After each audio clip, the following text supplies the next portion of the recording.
এই জন্য ধরেন আপনি যদি আমার একদিন ইনবক্স দেখেন শুধু আমার পেজের, যে কোনো সুস্থ মানুষের জন্য 2-3 মিনিটের বেশি দেখা কঠিন। এখন যেটা হয়েছে, ইভেন আমি আমার পরিবারকেও কাউকে দেখাই না। যে তো এরপরে ফোন আমি জিডিও করেছি শাহবাগ থানায়, অন্তত একদিনে 10টার বেশি নাম্বার থেকে সরাসরি হত্যার হুমকি দেওয়া হয়েছে, ভিন্ন ভিন্ন 10টা নাম্বার থেকে। সেই 10টা নাম্বার সহ শাহবাগ থানায় জিডি করেছি, এরপর থেকে আর এর কোনো ইমপ্রুভমেন্ট পাই নাই। তো এটা আপনারা আবার অনেকে মিডিয়া বলবে যে তাহলে আপনি জিডি করেন নাই কেন, এই জন্য করে রাখা। কিন্তু এই জিডি বা কোনো কিছু আমাদেরকে সুরক্ষা দেবে সেটা আমরা মনে করি না। যেই লড়াই আমরা নেমেছি এটা জানি এটা 2-4-6 বছরের কোনো লড়াই না।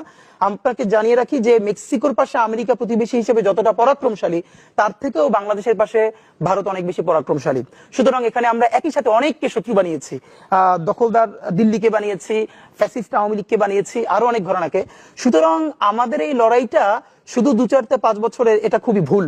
আমাদের লড়াইটা চলবে, এবং এই জন্য আমি বলেছি আজকে যদি আমাকে হত্যা করা হয়, যে কোনো মুহূর্তে করা হতে পারে। আমি আমার বন্ধুদেরকে ইনকিলাব কালচারাল সেন্টারে সেদিনকে আমরা সবাই বসে বলেছি যে আল্লাহ যদি আমাকে আগে নিয়ে যায় তারপর তোমাদের করণীয় কি। আমি আমার পরিবার এবং আমার ভাই বন্ধুদেরকে ডেকে বলেছি যে আল্লাহ আমাকে নিয়ে গেলে করণীয় কি হবে। বরং আমি আমার পরিবারকে বলেছি যে আমার সন্তানের এখন বয়স 7 মাস, আল্লাহ আমাকে নিয়ে গেলে ওকে যেন ওভাবে প্রস্তুত করা হয় যে এই দখলদারিত্বের বিরুদ্ধে লড়তে হবে।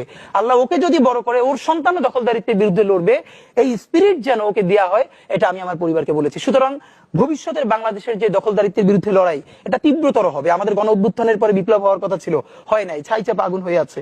সুতরাং আমরা যদি সেই আগুনের মধ্য দিয়ে নতুন ইনসাফের রাষ্ট্র তৈরি করতে না পারি, তাহলে দুটো কাজ হবে। ওই আগুন আমাদেরকে পুড়িয়ে দিবে, মানে বাংলাদেশ, এই জমিন, এখানকার স্বাধীনতার সার্বভৌমত্ব সবকিছু পুড়িয়ে দিবে। সিপাহী বিপ্লবের পর আমাদেরকে যেরকম ধ্বংস করে ফেলা হয়েছিল, হয়তো সেই পরিণতি হবে। আর সেটা না হলে যদি আমরা রুখে দাঁড়াতে পারি, তাহলে আমাদের বিজয় হবে। সুতরাং আমরা লড়াইয়ের মধ্যেই আছি। আর একটা মজার ব্যাপার হলো যে আমি যখন ইনসাফের লড়াই করি, তখন তো সেখানে পরাজয়ের কিছু নাই। আমি বেঁচে থাকলে আমি গাজী হিসেবে লড়বো, আমি মরে গেলে শহীদ হয়ে আল্লাহর কাছে চলে যাবো।